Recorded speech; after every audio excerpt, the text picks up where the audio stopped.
जय बोलो देवादिदेव एकाधरा श्री भगवान महावीर स्वामी की जय जय जय।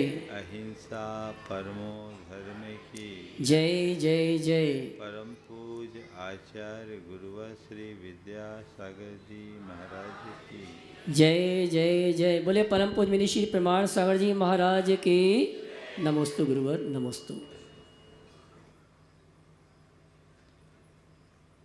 एक बार एक जिज्ञासु सेठ किसी संत के चरणों में पहुंचा और उनके समक्ष अपनी जिज्ञासा प्रकट करते हुए निवेदन किया कि गुरुदेव, जीवन में धन पैसे का महत्व समझ में आता है। यश प्रतिष्ठा का प्रभाव भी परिलक्षित होता है और शरीरगत स्वास्थ्य की उपयोगिता भी प्रकट दिखती है, लेकिन धर्म का कोई सीधा लाभ दिखाई नहीं पड़ता। फिर भी सब लोग धर्म की इतनी दुहाई क्यों देते हैं? जीवन में दौलत की उपयोगिता है, शोहरत का प्रभाव है और सेहत का लाभ है, धर्म का क्या लाभ? लोग धर्म क्यों करते हैं? सेठ की जिज्ञासा सुनकर संत मुस्कुराए और पास खड़ी हवेली को के तरफ इशारा करते हुए उन्होंने पूछा, तुम्हें ये हवेली दिखाई पड़ रही? बोले हाँ दिख रही। संपूर्ण हवेली दिख रही? बोले हाँ, मैं पूरी हवेली को देख रहा हूँ। तुम जितनी हवेली देख रहे हवेली उतनी? बोले हाँ, हवेली जितनी उतनी ही देख। पूरी हवेली दिख रही है? हाँ पूरी हवेली दिख रही। बोले ये बताओ इसकी नींव किधर? ये बताओ इसकी नींव किधर है? वो चकरा। बोला गुरुदेव इसकी नींव तो दिखाई नहीं पड़ती। तो संत ने कहा ये बताओ नींव दिखाई नहीं पड़ती तो नींव को हटा देने पर क्या हवेली दिखाई पड़ेगी? नींव को हटा देने पर क्या हवेली दिखाई पड़ेगी? मकान का एक एक अंग दिखाई पड़ता है, उसके एक एक कक्ष और एक एक हिस्से की उपयोगिता दिखाई पड़ती है।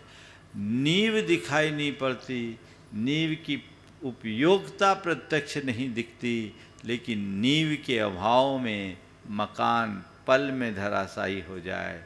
संत कहते हैं जो भूमिका जीवन के लिए, जो भूमिका किसी हवेली के लिए नींव की है, वही भूमिका जीवन के लिए धर्म की है।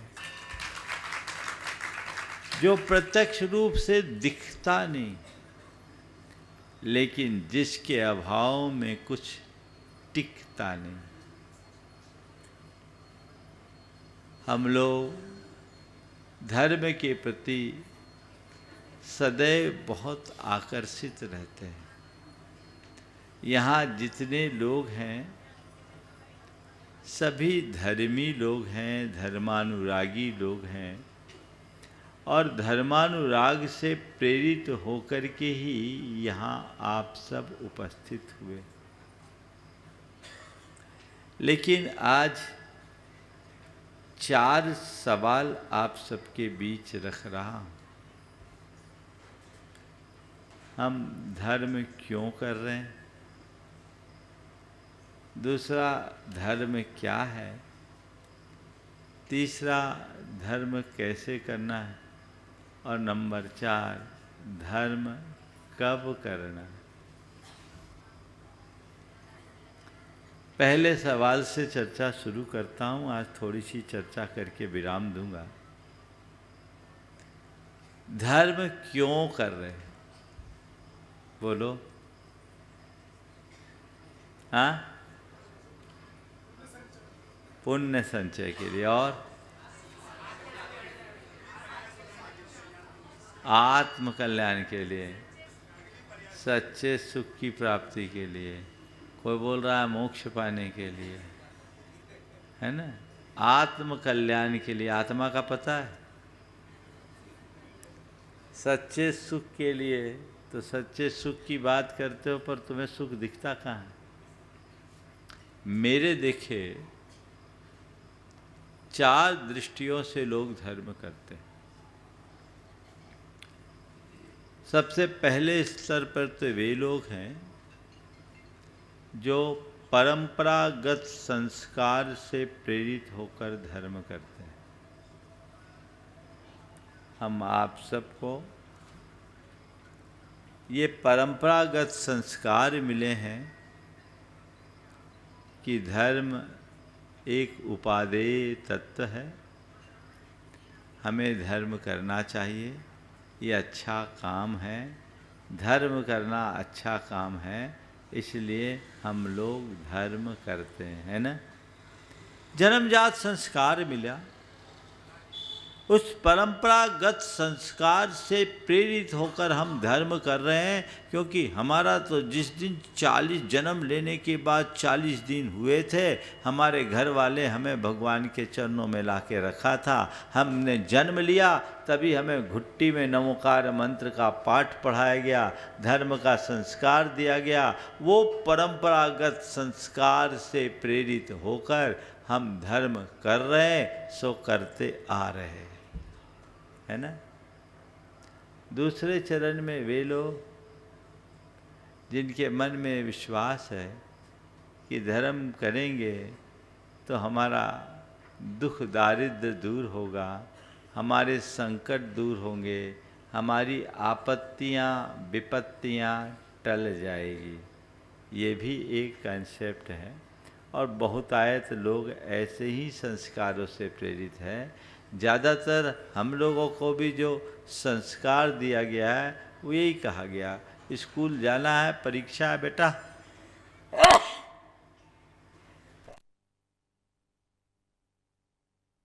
पर अच्छा जाएगा, रिजल्ट खुलना है, मंदिर जा, आज तेरा रिजल्ट अच्छा आएगा। जबकि हमारा रिजल्ट बन चुका है, केवल उसकी घोषणा होनी।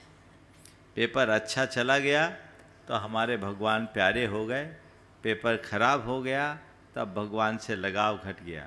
रिजल्ट मनोनुकूल आ गया तो हमें भगवान ने सब कुछ दे दिया, और रिजल्ट खराब हो गया, भगवान कुछ नहीं देते। हम लोगों को ये संस्कार जीवन के आरंभिक दिनों से दिया गया, और इस संस्कार से उत्प्रेरित होकर बहुतायत लोग धर्म करते हैं। हो सकता है इसमें आप लोग भी कहीं न कहीं शामिल हो, कुछ भी हो, धर्म कर रहे। ये दूसरा कंसेप्ट है, इसकी समीक्षा अभी मैं थोड़ी देर बात करूँगा। तीसरे चरण में धर्म करने वाले लोग इस भाव से धर्म करते हैं कि धर्म करेंगे हमें पुण्य मिलेगा, हमारा पाप कट जाएगा। धर्म करेंगे कुछ पुण्य मिलेगा, पाप कट जाएगा, सद्गति मिलेगी, दुर्गति टलेगी, ये विश्वास। पर आज तक आपने इतना धर्म किया, कितना पुण्य मिला, कितना पाप कटा, कभी कोई आभास हुआ? सच्चे अर्थों में देखा जाए तो न आपको पुण्य दिखा न पाप दिखता है क्या? ये केवल एक विश्वास है जिसे हम मान लेते हैं ये पुण्य है और ये पाप है, और उसी विश्वास के बदौलत हम चलते हैं, और हमारे अंतर मन में, हमारे अवचेतन में ये बहुत गहरे स्तर तक बैठा हुआ है कि धर्म करने से पुण्य मिलता है, धर्म करने से पाप कटता है। उसी से प्रेरित होकर हम कर रहे हैं, ये देखने की जगह कि पुण्य हकीकत में मिला भी कि नहीं, पाप से यथार्थ में कटा भी कि नहीं। पर हमने तो प्रेरणा पाई तो धर्म की क्रियाएं करना शुरू कर दी, इस विश्वास के साथ कि धर्म करने से पुण्य मिलता है, धर्म करने से पाप कटता है। लोग कर रहे हैं। चौथा जो धर्म का मूलभूत कंसेप्ट है, जो धर्म की मौलिक अवधारणा है, वह है धर्म करने से जीवन पवित्र बनता है। क्या बनता है? धर्म करने से जीवन पवित्र बनता है। जीवन को पवित्र बनाने का ध्येय रखकर जो धर्म करते हैं, उनका जीवन आमूल चूल रूपांतरित होता है। अपने भीतर उतर कर देखें, मेरी कौन सी दृष्टि है? 1 नंबर की, 2 नंबर की, 3 नंबर की, 4 नंबर की? बोलो बोलो महाराज, हम तो चारों वाले हैं। जब जैसा मौका आ जाए वैसा। ये चौथी बात यदि अंतर में उतरती है तो किसी न किसी रूप में ऊपर की 3 बातें सार्थक हो सकती है। लेकिन चौथी बात यदि हम आत्मसात न कर पाए तो ऊपर की बातें भी अपना अर्थ खो देती। जीवन को पवित्र बनाने के कारण ही धर्म अच्छा है, और हमें ये परंपरागत संस्कार दिया गया धर्म करना अच्छा काम है। तो अच्छा काम कब है? जब हमारा जीवन अच्छा बने। हमें केवल अच्छा काम नहीं करना, अच्छा बनने के लिए अच्छा काम करना। तो जो अच्छा काम है वह धर्म है। ये बड़ी ऊपर की बात है। जो अच्छा बनता है वो धर्म है, जो अच्छा बनाता है वो धर्म है। ये धर्म की मूल अवधारणा है। हम अच्छा करें या अच्छा बने, ये हमें तय करना है। अच्छा बने और अच्छा बनने के लिए अच्छा करें, ये अवधारणा।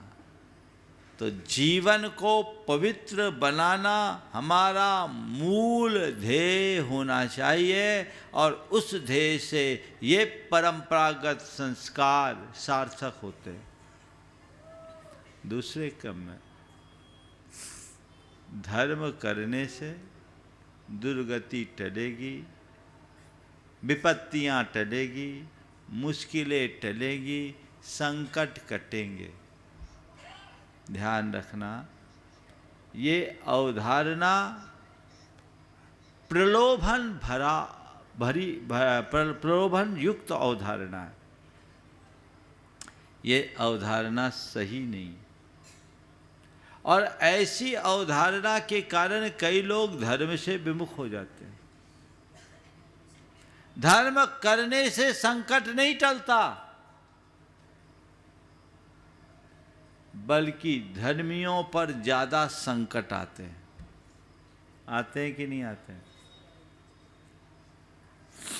पारसनाथ भगवान का रिकॉर्ड देखो, 10 भव में उनने अधर्म नहीं किया। 10 भव का तो इतिहास है अपने पास रिकॉर्ड। 10 भव में कहीं कोई अधर्म उनसे नहीं हुआ, पर हर भाव में उन्हें कष्ट सहना पड़ा, उपसर्ग सहा।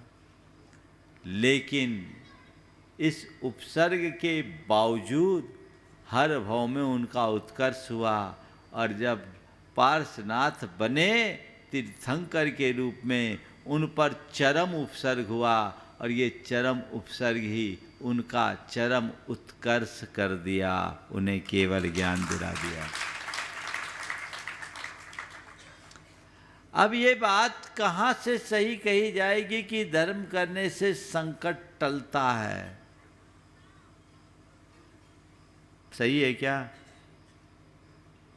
तो महाराज जब हमारे धर्म काम ही नहीं आता तो धर्म क्यों करें?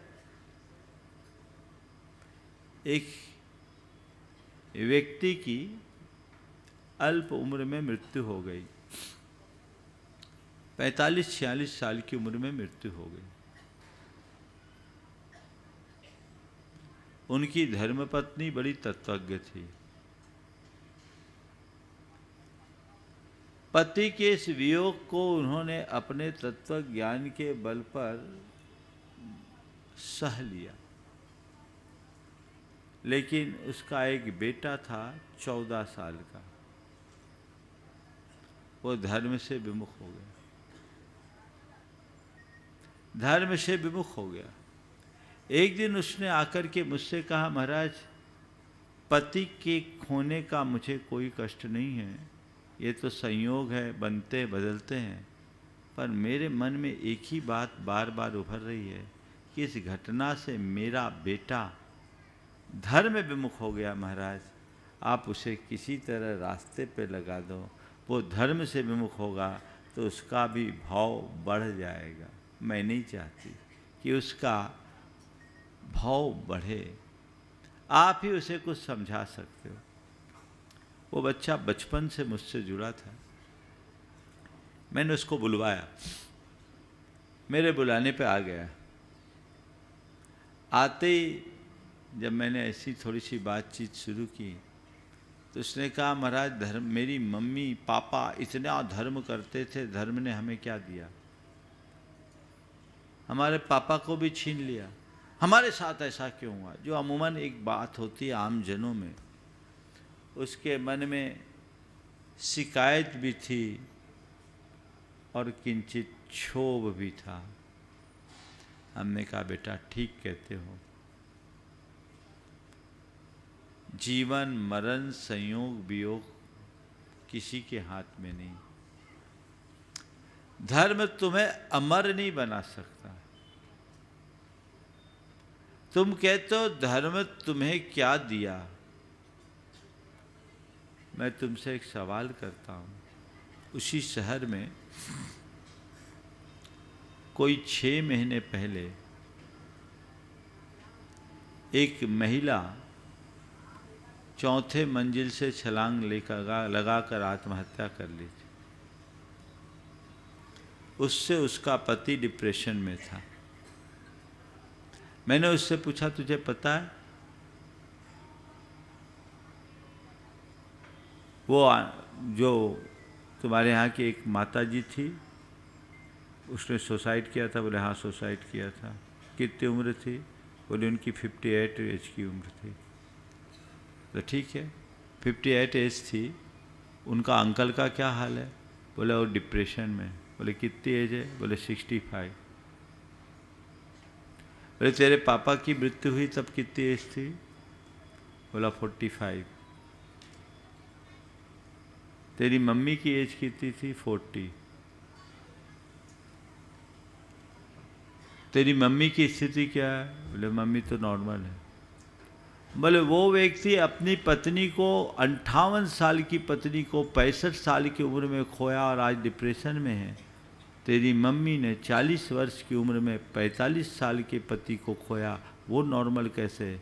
उसने छूटते ही कहा, मम्मी ने धर्म से अपने आप को संभाल लिया।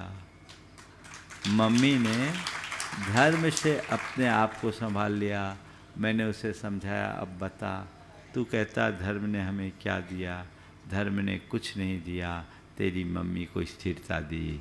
यदि तेरे मम्मी में धर्म नहीं होता तो या तो डिप्रेशन का शिकार हो जाती अथवा किसी दूसरे के साथ विवाह करने की बात सोच लेती। तेरी मम्मी में जो स्थिरता है वो किसके प्रताप से है? धर्म के ही प्रताप से न। तो मैंने उससे कहा, ध्यान रखना, धर्म हमारे संकटों को टालता नहीं। धर्म हमारे संकटों को टालता नहीं, वह हमें संकटों में संभालता है। टालता नहीं है, संभालता है। यही एक तत्व है जो हमें स्थिरता प्रदान करता है। जब हम धर्म के मौलिक स्वरूप को समझ लेंगे तो ये बातें अपने आप आ जाएगी। धर्म है क्या? सच्चे अर्थों में सुख दुख संयोग वियोग में, अनुकूलता प्रतिकूलता में समता रखना ही धर्म है। ये जो पूजा पाठ, धार्मिक क्रियाएं, व्रत उपवास, त्याग, तपस्या आदि, दान पुण्य आदि के जो सत्कर्म किए जाते हैं, ये धर्म का केवल बाहरी रूप है, ये धर्म की क्रिया है। धर्म का आंतरिक पक्ष तो अपने परिणामों की क्षमता है। उसका सार केवल 2 पंक्तियों में है, होकर सुख में मग्न न फूलूं, दुख में कभी न घबराऊं, इष्ट वियोग अनिष्ट योग में सहनशीलता दिखलाऊं। ये असल धर्म है जिसे हम लोग भुला बैठे हैं। यही कारण है कि पूरा जीवन धर्म करने वाले भी किसी दूसरे को धर्म के लिए प्रेरित नहीं कर पाते। है आपका अनुभव कि मेरे धर्माचरण से उत्प्रेरित होकर मेरे बच्चे धर्मी बन जाए, दूसरे की बात तो जाने दो। हमने वो आदर्श ही उपस्थित नहीं किया, हमने केवल बाह्य धर्माचार कोई धर्म मान लिया, बाहरी आडंबर कोई धर्म मानने का भूल पाल ली, हम उसमें कर रहे हैं और एक प्रकार की आत्म मुग्धता में जीने के आदी और अभ्यासी हो गए। नतीजा जो हमें मिलना चाहिए वो नहीं मिल पाया। एक परिवार आया मेरे पास, दिल्ली का परिवार था, उनका बेटा था साथ में, बाहर से पढ़कर आए थे। परिवार के लोगों ने कहा महाराज जी इससे कहिए ये थोड़ा धर्म करे। मैं जैसे ही उसकी तरफ देखा तो उसने कहा महाराज जी यदि धर्म का वही रूप है जो मेरे मम्मी पापा करते हैं तो मुझे ऐसे धर्म से एलर्जी है। धर्म का वही रूप है जो मेरे मम्मी पापा करते हैं तो मुझे ऐसे धर्म से एलर्जी है। मैंने कहा भैया क्या बात है, ऐसी क्या बात है? जो भी हो, तेरे धर्म करना नहीं करना तेरी अपनी खुद की धारणा होगी, लेकिन तुझे धर्म से एलर्जी क्यों है? बोला महाराज आप अगर अवसर दे तो अलग से बताऊंगा। हमने सबको अलग किया, उससे बात किया। बोले महाराज हमारे मम्मी पापा रोज़ सुबह 5:30 बजे घर से मंदिर जाते और 10:30 के पहले कभी लौट कर नहीं आते। पर महाराज क्या बताऊं, झगड़ा करते हुए जाते हैं और झगड़ा करते हुए आते हैं। झगड़ा करते हुए जाते हैं और झगड़ा करते हुए आते हैं। बोलो हम धर्मी हैं कब? जब मेरे भीतर धर्म हो तब।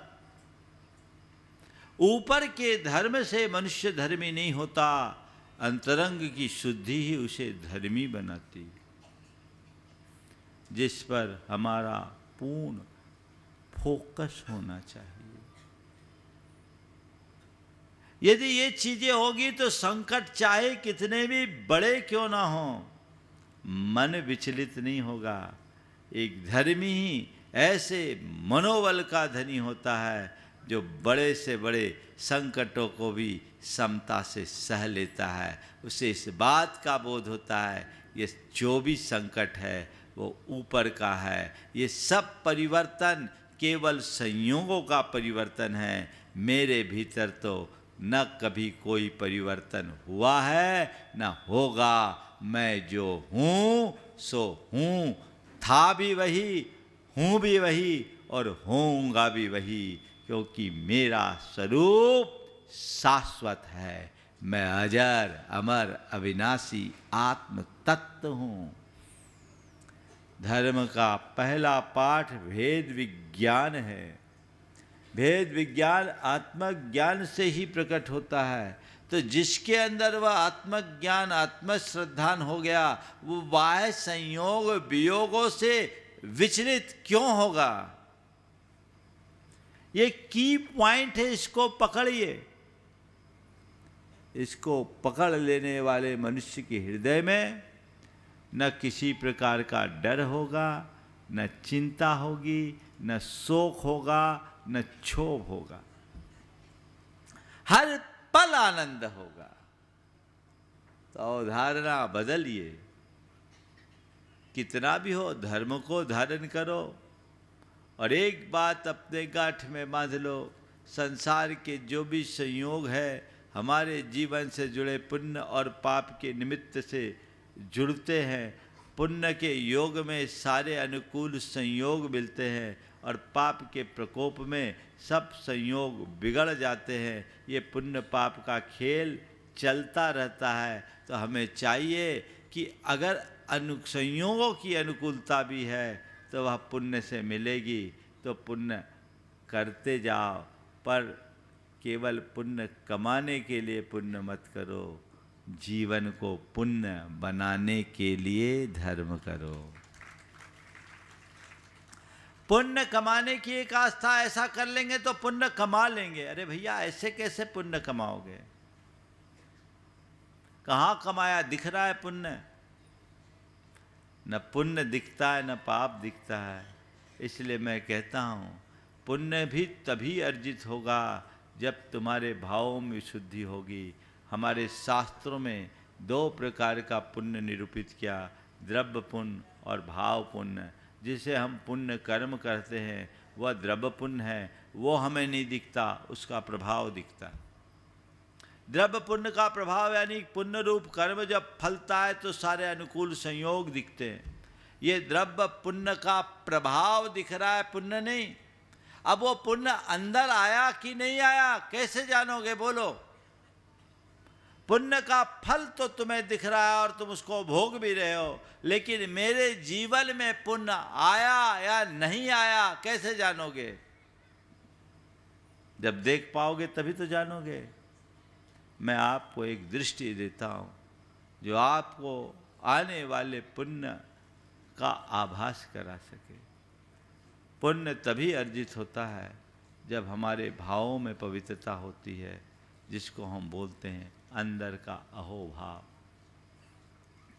मन में अहोभाव उत्पन्न होना ही भाव पुण्य है।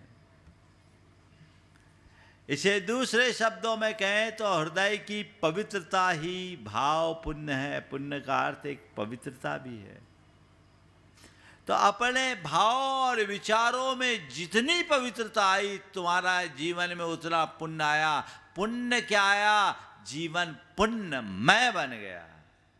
ऐसा सोचो, उसकी तरफ दृष्टि जगाओ।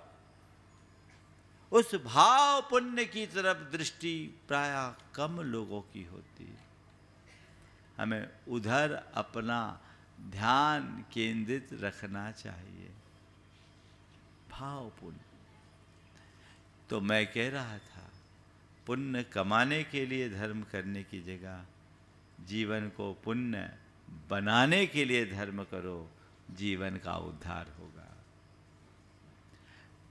वो भाव पवित्र हो। जब हम जीवन को पवित्र बनाने का लक्ष्य रख करके धर्म करेंगे तो जीवन अपने आप पुण्यमय होगा।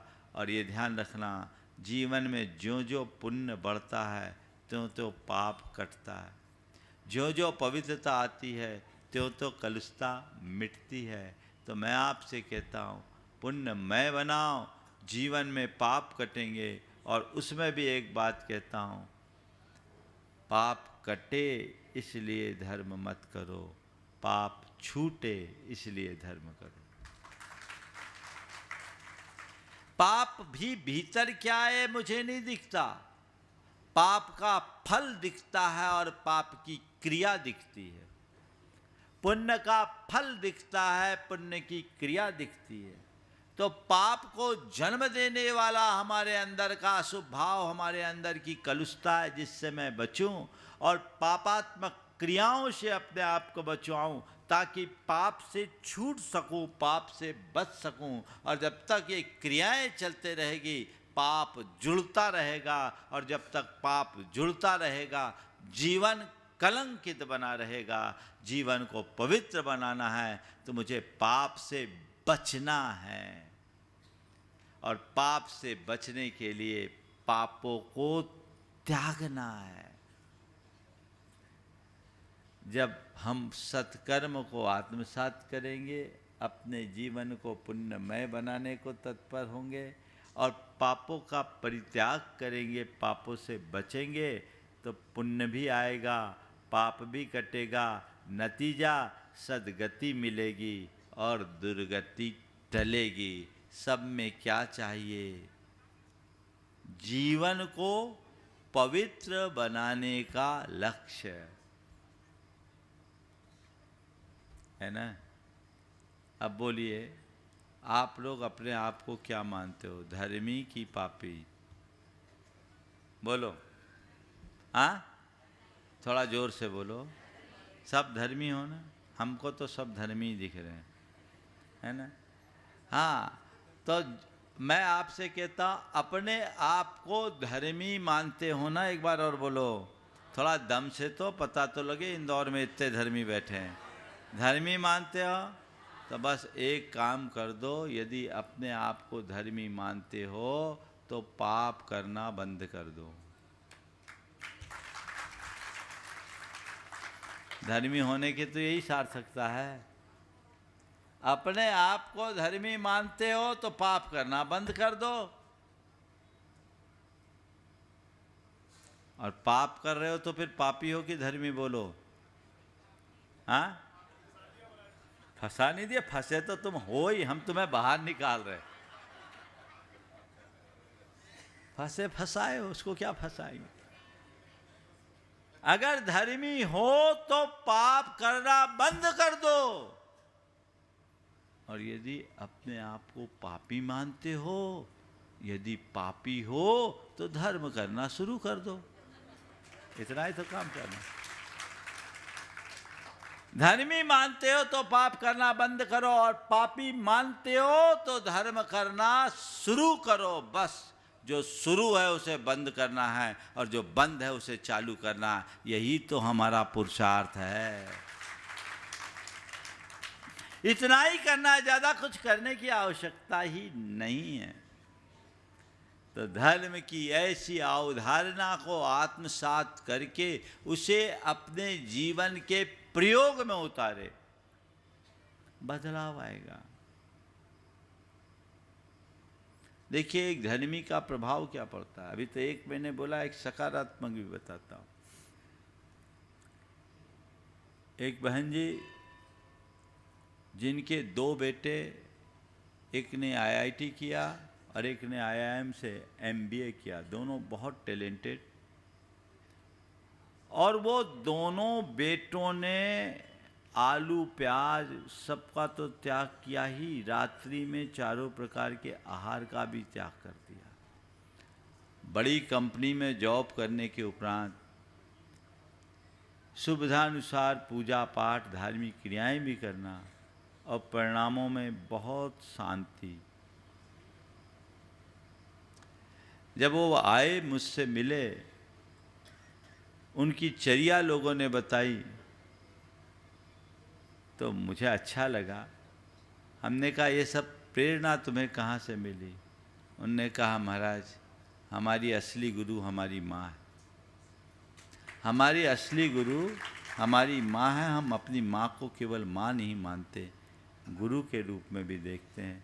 महाराज जी, हमारे पिताजी बहुत छोटी उम्र में चले गए थे। मेरी माँ ने टीचिंग के साथ हम लोगों को पढ़ाया, लेकिन हमने देखा माँ ने हम लोगों की जिम्मेदारी भी संभाली, घर का काम भी किया, लेकिन मेरी माँ में जितनी क्षमता और स्थिरता है, मैं समझता हूँ ऐसा शायद ही किसी में देखने को होगा।